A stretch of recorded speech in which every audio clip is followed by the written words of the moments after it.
There's something I've noticed with kids. When they have a fear of failure, they tend to complain a lot about a question or a task.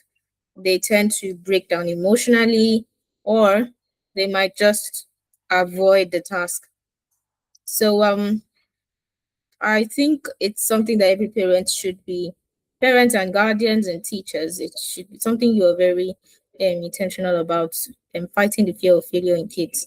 Because now, right now, when they're young, it seems they're just afraid of little tasks, right?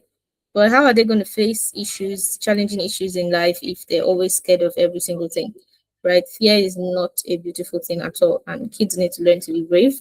I'm not talking about being shy. I mean, like running away, avoiding difficult tasks, questions, not just house chores or simple assignments at home. I mean, schoolwork. Like maybe you give them a question and they don't know it, and then they just overreact or something, or throw tantrums. That's not too nice. I think parents can tackle this early enough. If you notice it, you can notice these symptoms, these three symptoms I've mentioned, and you can tackle it as early as possible, right? I'll just give you a few tips. I think if you, as a parent, how do you handle failure yourself? Because it's important you let them know. I know many people would say you just need to encourage them and tell them that it's okay to make mistakes sometimes. It's okay if you fail, you can always learn from your mistakes. It's not enough to just tell them these things. It's enough, it's necessary that you show them. So as a parent yourself, how do you handle failure? When you when you make a mistake, how do you react to yourself? Do you beat yourself so hard?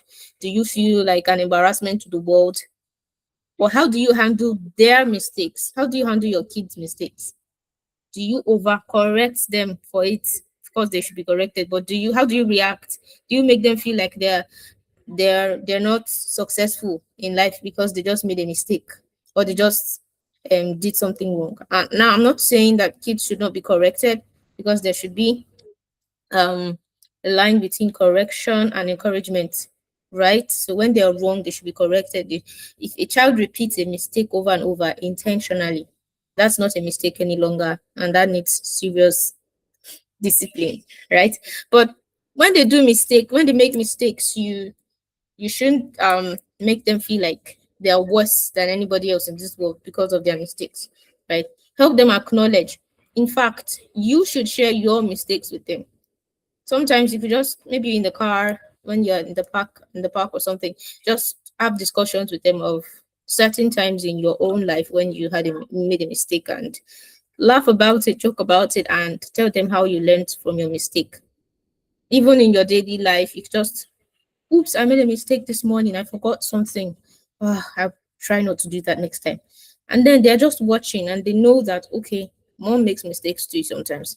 Dad makes mistakes too sometimes. Sometimes, well, even mom and dad don't have it all put together. They sometimes things don't go as planned, and everything goes wrong sometimes, right? And it's okay to just handle the situation and don't feel like not feel like you're the worst person in the world for that, right? So when they see that these things happen with the adults, they feel more at ease to express themselves, to work on themselves when they've gone wrong, right? And again, I think one thing kids are afraid of is being an embarrassment. They feel like, oh my god, how could I do this? How could I not know the answer to that question? And they're so embarrassed. They're so disappointed in themselves and all that. Well, maybe a little of that is needed sometimes, but that's not what they need to tackle problems. Feeling embarrassed in yourself will not help you solve problems, right? It will not help you get the question right in class. It will not help you pass your test, right? So they need to just learn to sit down and think of a better way, so that the problem does not repeat itself, the mistake does not repeat itself, right?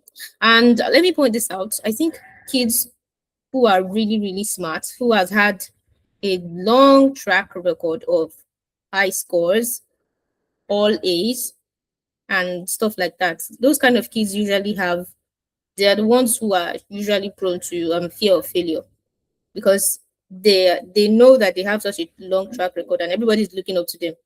So they might feel like oh, I can't be wrong. If I get this wrong, everybody's going to think nobody's going to celebrate me anymore. Everybody's not going to be nobody's going to give me the accolades anymore. Nobody's going to think I'm smart anymore, stuff like that. So they feel like their reputation is going to be threatened, right? Because they got something wrong or they made a mistake. So they're always trying to make things perfect, those perfectionist kind of kids, right? So as parents, I would want not to always make it's of course it's good to be excellent, but trying to make your kids think that everything must be perfect every single day of their life. No, no, no. It's good to be excellent and aim for more. But thinking that you're perfect means they are thinking you are above mistakes. And when mistakes happen, you are shocked or you are so beaten by it that you don't know how to handle it, right? So I think it's very necessary that parents and guardians teach your kids how to manage failure. Teach them how to manage mistakes, right? One way I would recommend for kids who are really, really, really smart and they are scared of failing, give them tasks that are a bit more difficult than what they are used to. So let's say a child is age 9 or age 12. So a child is age 12, right? And they're used to age 12 math problems. Give them tasks that is like age 13, right? So if they do well in those tasks, good. If they don't do well, good. They'll learn from it and move on, right? Just to show them that you are not the alpha and the omega. There's still more harder levels of things ahead of you, right? And you need to prepare harder for whatever is coming ahead of you. And I know that there are different level of learners especially in a school setting, right? Some learners they need more time. There are some are average learners. The other set of people who are really, really prone to this fear of failure thing is kids that have never succeeded. Oh, let me not use the word succeed. My bad. Kids that have never had a good score. There's some kids that it's that like that for them. They've never really had a good score. Their scores are always below average, and they feel like I'm never going to be good or anything, right? So those kind of kids try not to try. They try not to try to succeed. They try not to try to pass because they feel like if I try, it's just going to be worse. So I'd better pretend like the problem is not there than trying. So those kind of kids really need help. As a parent, don't give up on those kids. Let them do what they love to do and let them see that they are not trying to compete with everybody else in the world. Because that's when the weariness comes. You get tired of everything. When you've been trying to compete, you try to do better so that everybody could give you a thumbs up. Yay, this person's good, this person got it, right? Yeah, those things come when you do well, but that's not why we're trying to do well. That's not why we're trying to to get good grades, right? We're trying to get good grades so we can be better version of ourselves. That's what you tell your kids. Let them know that they can always do things in a better way, do things fun, have fun trying, and then try harder. In fact, they can find more fun in the task of beating their past results, right?